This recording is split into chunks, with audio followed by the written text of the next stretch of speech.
When Ivan Milat died, few people, if any, shed a tear. The backpacker killer went to the grave without making any admissions of his terrible crimes. Milat even refused to budge during a final police video interview just days before his death. Tonight, we'll show you more of that chilling interview for the first time as debate rages over claims he murdered up to 100 people. Today, Ivan is just about having a bit of a chat to see whether we can shed any light and get a bit of closure or for some families out there. He was the face of evil. If you've got one religious bone in your body, Ivan, and there's talk in the paper, and I don't know how true it is that you reckon you're going to heaven, mate, you're going to need something to get a foot in the door, champ. I think it was 5 occasions that we interviewed him. But to the very end, Milat wouldn't budge. The end result, Ivan, is that in 3 weeks or 3 months or however long you've got left on this earth, after you're gone, mate, and after, in years to come after we're all gone, everyone left is still going to believe that you were responsible for those 7 backpackers and probably for an abundance of others. Retired Homicide Squad Detective Inspector Wayne Walpole and his team were the last police to quiz the backpacker killer. You protested your innocence, but a jury found you guilty, and 99% of Australians believe you to be guilty. Completely arrogant. He showed no empathy. He cared for nothing but his own incarceration, basically. In audio interviews during other meetings, Milat maintained that arrogance. Is there anything that you wanted to talk to us about at all, Ivan? He would have wanted to ask me to come here. Okay. With Milat close to death, Walpole thought the killer might confess. We went in with expectations of that occurring because, you know, we'd been told he'd asked for a Bible. If everyone's got a soul, you might just kind of dig deep into that soul. The seasoned homicide investigator also wanted to question Milat about a handful of other unsolved cases. There wasn't a lot. There was half a dozen we wanted to discuss with him. Among them, Amanda Robinson, Robin Hickey and Leanne Goodall, as well as Gillian Jamieson and Deborah Balkan. Their bodies have never been found. Deep down, you've got to realise that if you don't do the right thing in relation to some of these young girls, I reckon you've got no chance with the bloke upstairs. But it would be certainly good for the families to have some idea, perhaps some closure. Ivan, let's go. On camera, Milat feigned sleep, but during the audio recordings, he opened up. There's no evidence, no police evidence, or whatever. He won't admit to the ones he was convicted of. He's not about to put his hand up to the ones that I'm talking to him about. You could put a blood torch to your ears or eye or whatever, and You still can't help. I can't help you. As cancer ravaged his body, Milat remained tight-lipped. I don't believe anyone is so devoid of decency that they would take to the grave the knowledge and location of people's loved ones. Look, he didn't care one bit about victims or families. Former Assistant Commissioner John Laycock helped set up the task force that eventually brought Milat to justice in 1994. You would have thought, as he took his last breath, he might have just said something. He would not confess to anything. He wouldn't plead guilty to breathing.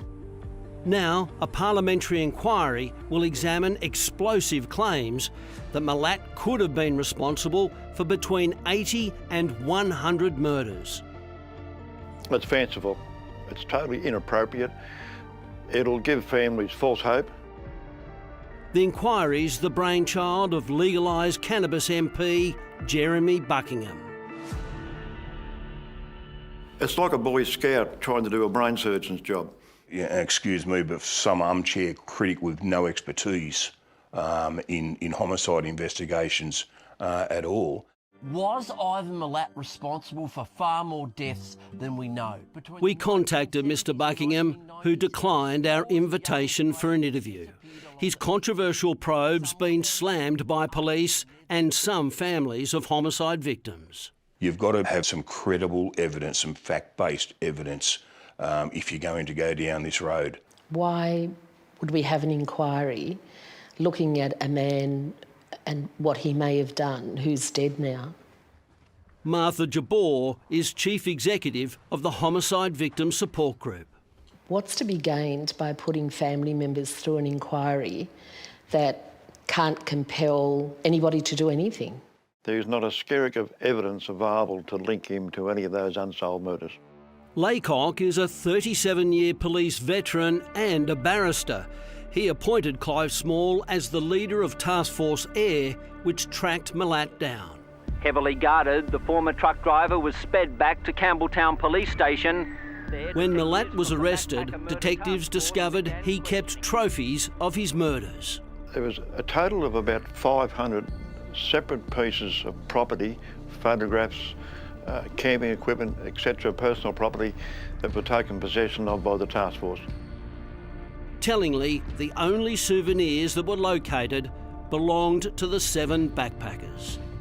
I would imagine Task Force Air wouldn't have just focused on the 7 victims. Surely their broad brush would have looked at other cases. Well, they did. They looked at all cases in New South Wales. Some did stand out. I've reached a conclusion that Ivan Milat is a strong suspect for Karen's death. Hugh Hughes is a retired British detective. His wife's cousin, Karen Rowland, was murdered in 1971. I've spent 8 years trying my best to rule Ivan Milat out. Karen was 20 years old and 5 months pregnant. She went missing in the ACT. Milat was believed to be working in the Queanbeyan area at the time. Once somebody comes into the frame as a suspect, you spend most of your time trying to rule them out. And when you can't rule them out, there is every chance that they are the person responsible. We now have 7 bodies recovered. We do have a serial killer.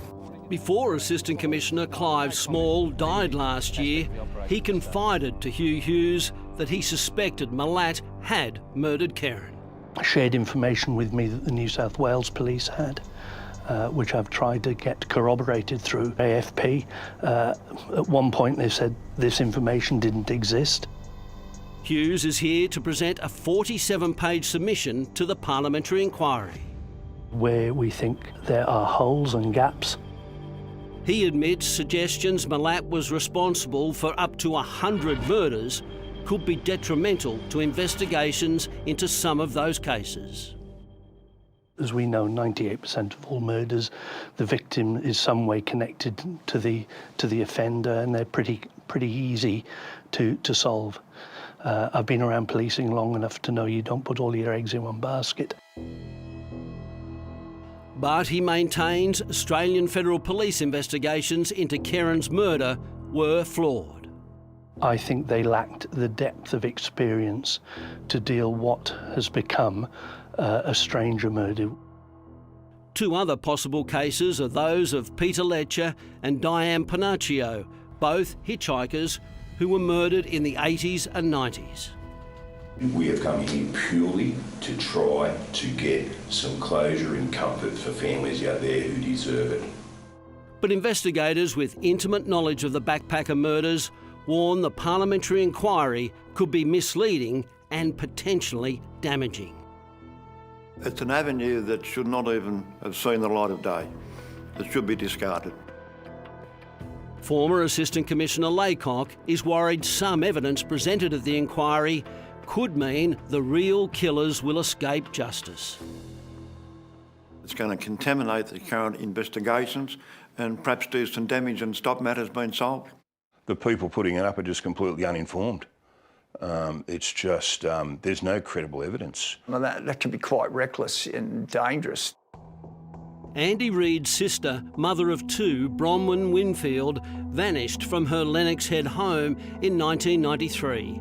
The 31-year-old is on the inquiry's list. I think it was just too easy to tick a box and just say, oh, it's just a runaway. In your heart, though, Bronwyn was never a runaway.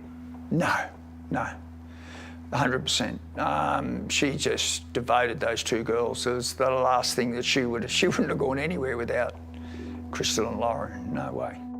Bronwyn's brother is openly critical of the initial police investigation. There was no investigation, really, in Bronwyn's case. It was a bunch of boxes ticked, a few people were spoken to. He was the first person in the country that got two. While he thinks the parliamentary inquiry's motives are honourable, he doesn't want the ongoing investigation into Bronwyn's disappearance and suspected murder to be derailed. There's already a noted person of interest by the New South Wales Deputy State Coroner. And he agrees solvable investigations could be hampered if the inquiry gets traction and the unsolved homicide team was handed scores of new cases to examine. Last thing the police force need at the moment is to be swamped with heaps of other cases that probably don't really have the background or the evidence. Martha Jabor fears some victims' loved ones will suffer as a result of the inquiry. My advice to the Unsolved Homicide Unit is if they do not believe that reinvestigating these matters is going to bring any sort of justice for family members, my advice to them is do not touch them. She's worried about the impact the inquiry could have on murder victims' families. They have an idea who might have killed their loved one, and when you throw Ivan Milat's name in the mix, it's actually taking police away from perhaps catching the real killer.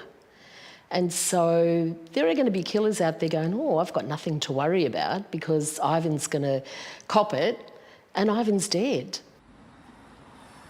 She says many cases that the inquiry will highlight have already been thoroughly examined. The important thing for us not to forget is every one of those matters has gone through a coronial inquest, which means another oversighting body has looked at that investigation. These investigations should be left to people who know the law, investigations, who know forensics, who know the science. It's very well to speculate about who's done what, but you've got to have evidence capable of going to the Supreme Court beyond reasonable doubt. It's a very high standard. Now it's, this is about an opportunity that you're not going to have, and when the door closes. To me, this inquiry is setting a lot of people up, a lot of families up, to be devastated because it's false hope. There's no credible evidence. But Walpole understands desperate families will seize any chance to find answers. It's cruel, it's irresponsible. And I think, isn't it all too easy to blame a dead man for all these murders? It's just a disaster. And that parliamentary inquiry gets underway tomorrow.